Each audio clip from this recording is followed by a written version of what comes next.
सुहाग रात पर उसने मुझे चूमने की जगह झापड़ मारा। उसे नहीं पता था कि उसी पल उसका साम्राज्य टूटना शुरू हो गया था। मेरी शादी के दिन उसने मुझे चूमा नहीं, उसने अपना झापड़ उतारा, सीधे मेरे चेहरे पर फेंका और फिर हल्की सी मुस्कान के साथ मुझे देखा, जैसे उसने मुझे मेरी औकात याद दिला दी हो। राठौर परिवार में तुम्हारा स्वागत है, उसने धीमे ठंडे स्वर में कहा। अब काम पर लग जाओ। उसकी माँ पल्लवी राठौर उसके पीछे सीधी कमर के साथ बैठी थी। न उसके चेहरे पर हैरानी थी न नाराजगी। उन्होंने बस होठों पर एक पतली सी मुस्कान लाई, जैसे अभी जो हुआ। दोस्तों, वीडियो में आगे बढ़ने से पहले वीडियो को लाइक और हमारे चैनल को सब्सक्राइब करके प्लीज़ हमारा सपोर्ट ज़रूर कर दीजिएगा। दोस्तों, चलते हैं आज की कहानी की तरफ। वह इस घर की पुरानी परंपरा हो, उसी क्षण मेरे भीतर कुछ बहुत चुपचाप बदल गया। मैं न रोई, न चिल्लाई, न कोई तमाशा किया। मैंने आंखें झुका दी, फर्श से वो जूता उठाया और बस एक बार सिर हिला दिया। ठीक है, मैंने कहा। राठौर की हवेली जयपुर के बाहरी हिस्से में थी। पुरानी शान शौकत, ऊंचे दरवाजे, पीले पत्थर की दीवारें और रात की हवा में भीगी मिट्टी की गंध। कुछ घंटे पहले तक सब कुछ किसी सपने जैसा लग रहा था। शहनाई रोशनाइयों से नहाया गया आंगन, रिश्तेदारों की हंसी, महंगे इत्र की खुशबू और वे वादे जो अब मेरे कानों से खोखले धातु की तरह बज रहे थे। मैं अब भी अपने हाथियों के रंग लहंगे भी, बालों को ताज़ा गजरे की सुगंध उठकी हुई थी, कलाइयों पर फूलों के ब्रस्ट लादे हुए थे। मेरी मेहंदी अभी भी गहरी थी, उस पर लिखा उसका नाम अब किसी मजाक सैला जैसा लग रहा था। लेकिन कुछ ही सेकंड में सब बदल गया। राहुल ने अपनी शेरवानी का बटन खोला जैसे कुछ हुआ ही ना हो। उसने अपने लिए डाली, मुझे पूछता भी नहीं है।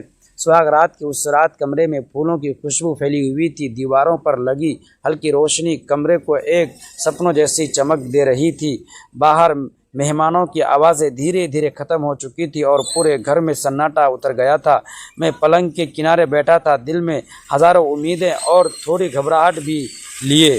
दरवाज़ा धीरे से खुला, वह अंदर आई, लाल जोड़े में सजी हुई, चेहरे पर घूंघट की हल्की परछाई, लेकिन आंखों में एक अजीब ठंडापन। मैंने सोचा था कि वह शर्माएगी, धीरे से बैठ जाएगी, शायद कुछ मीठी बातें होगी, लेकिन जो हुआ उसने मेरी पूरी दुनिया बदल दी।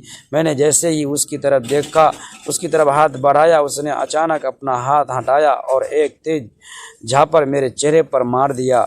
कमरे की खामोशी उस आवाज़ से टूट गई। मैं कुछ पल तक समझ ही नहीं पाया कि हुआ क्या। मेरे गाल पर जलन थी, लेकिन उससे ज़्यादा चोट मेरे आत्मसम्मान को लगी थी। वो मेरे सामने खड़ी रही, होठों पर हल्की मुस्कान लिए। राठौर परिवार में तुम्हारा स्वागत है, उसने धीमे ठंडे स्वर में कहा।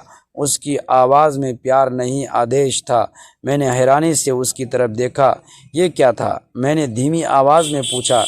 वो पलंग के पास आई, भारी गहनों की आवाज़ कमरे में गूंज रही थी, ये याद दिलाने के लिए कि इस घर में फैसले मैं करती हूँ, उसने कहा। उसकी आंखों में ऐसा आत्मविश्वास था जैसे वह मुझे नहीं, किसी नौकर को आदेश दे रही हो। मैं चुप हो जा रहा हूँ।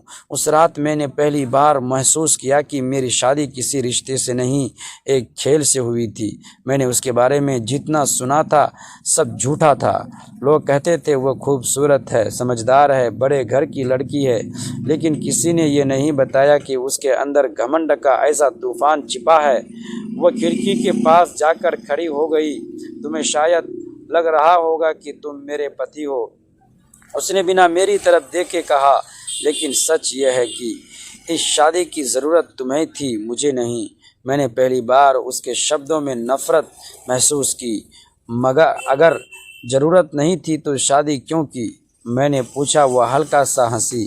परिवार, बिजनेस, रिश्तों की मजबूरी, बड़े घरों में शादी प्यार से नहीं सौदों से होती है। उसकी बातें सुनकर मेरे भीतर कुछ टूट रहा था, लेकिन उसी पल मेरे अंदर कुछ बन भी रहा था। मैंने तय किया कि मैं उस थप्पड़ का जवाब हाथ से नहीं दूंगा, मैं जवाब दूंगा अस्तित्व से। अगले दिन से मैंने उसे ध्यान से देखना शुरू किया। वह घर में सब पर हुक्म चलाती थी। नौकर उससे डरते थे, उसके पिता भी उससे बहस नहीं करते थे। उसका भाई हर वक्त उसकी हाँ में हाँ मिलाता था। धीरे धीरे मुझे समझ आया कि वह सिर्फ अमीर नहीं थी, वह सत्ता की आदी थी। उसे लोगों को छोटा महसूस कराना पसंद था। कुछ दिनों बाद मुझे एक बात पता चली। राठौर परिवार बाहर से जितना मजबूत दिखाता था, अंदर से उतना ही कमज़ोर और नादान था। बिजनेस घाटे में था, कर्ज बढ़ चुका था और मेरी शादी सिर्फ इसीलिए करवाई गई थी क्योंकि मेरे पिता की कंपनी उन्हें संभाल सकती थी। मैं एक मोहरा था, लेकिन उन्हें ये नहीं पता था कि मोहरे कभी कभी खेल बदल देते हैं। मैंने चुपचाप काम शुरू किया। घर के लोगों से दूरी रखते हुए मैंने बिजनेस की फाइलें देखनी शुरू की।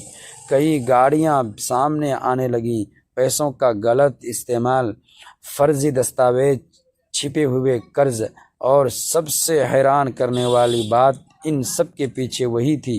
वह सिर्फ घर नहीं चलाती थी, पूरा साम्राज्य उसके इशारों पर चलता था। लेकिन उसका सबसे बड़ा हथियार उसका घमंड था। उसे लगता था कि कोई उससे हरा नहीं सकता। एक रात उसने मुझे फिर अपमानित करने की कोशिश की। सबके सामने डाइनिंग टेबल पर कुछ लोग सिर्फ नाम के दामाद होते हैं, उसने मुस्कुराते हुए कहा। पूरा परिवार चुप रहा। मैंने पहली बार उसकी आंखों में देखकर जवाब दिया। और कुछ लोग सिर्फ नाम के राजा होते हैं, जिनका ताज गिरने में ज़्यादा वक्त नहीं लगता। कमरे में सन्नाटा छा गया। उसने पहली बार मुझे गौर से देखा। उसकी मुस्कान गायब हो चुकी थी। शायद पहली बार उसे एहसास हुआ कि मैं टूटने वालों में से नहीं हूँ। उस रात के बाद खेल बदलना शुरू हुआ। मैंने धीरे धीरे कंपनी के पुराने रिकॉर्ड सामने लाने शुरू किए। उसके पिता मुझ पर भरोसा करने लगे, घर के लोग मेरी बात सुनने लगे और वह पहली बार खुद को अकेला महसूस करने लगी। उसका साम्राज्य बाहर से मजबूत था, लेकिन उसकी नींव झूठ पर खड़ी थी, और झूठ की सबसे बड़ी कमज़ोरी यही होती है, वह ज़्यादा देर तक टिकता नहीं। एक दिन उसने मेरे कमरे में आकर पूछा, तुम आखिर चाहते क्या हो? मैंने उसकी तरफ देखा। दोस्तों, ऐसे ही स्टोरी वीडियो सुनने के लिए प्लीज़ हमारे चैनल को सब्सक्राइब करके हमारा सपोर्ट ज़रूर कर दीजिएगा।